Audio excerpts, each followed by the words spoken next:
Bonjour à tous, je me présente, je m'appelle Eloane et j'ai 10 ans. Je suis à l'école de Meillan en classe de CM2. Ma classe a participé au Petit Champion de la lecture et j'ai été désignée pour faire la finale départementale. Donc aujourd'hui, je vais vous présenter le livre que j'ai choisi. Son titre est L'ours qui ne rentrait plus dans son slip de Émilie Chazéran, illustré par Félix Rousseau. J'ai bien aimé ce livre car je trouve qu'il a beaucoup de vocabulaire et puis il est très rigolo. C'est pour ça que sans attendre, je vais commencer à vous le lire. L'ours qui ne rentrait plus dans son slip. L'ours avait des semaines très chargées. Le lundi, il terrorisait les autres animaux de la forêt. Le mardi, il cherchait du miel des baies. Le mercredi, il regardait des dessins animés. Le jeudi, il se taillait les griffes en pointe acérée. Le vendredi, il brossait ses dents avec des feuilles mentholées. Le samedi, il frottait son unique slip préféré. Le dimanche, comme presque tout le monde, il se reposait. Sauf dimanche dernier, car après avoir cherché son slip sur le séchoir, il ne le trouva pas. Il était pourtant certain de l'avoir mis ici, sur l'étendoir. Il farfouilla un peu partout, dans les branches, sous le feuillage et même dans un trou. Il sentait son angoisse monter, monter, lorsque, ouf, il l'aperçut sur les galets. L'ours se gratta la tête. Quelque chose n'était pas clair. Il chassa cette pensée rapidement.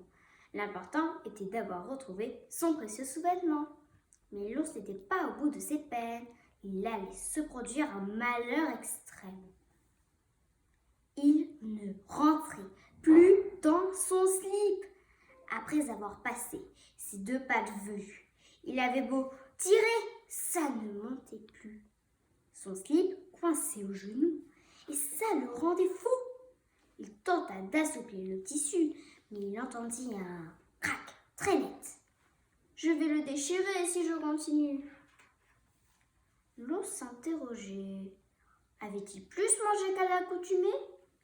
S'était-il moins dépensé? Non, il était presque certain de ne rien avoir changé à son quotidien. L'ours rangea son slip, le cœur chagrin, et se résigna à rester à poil ce matin.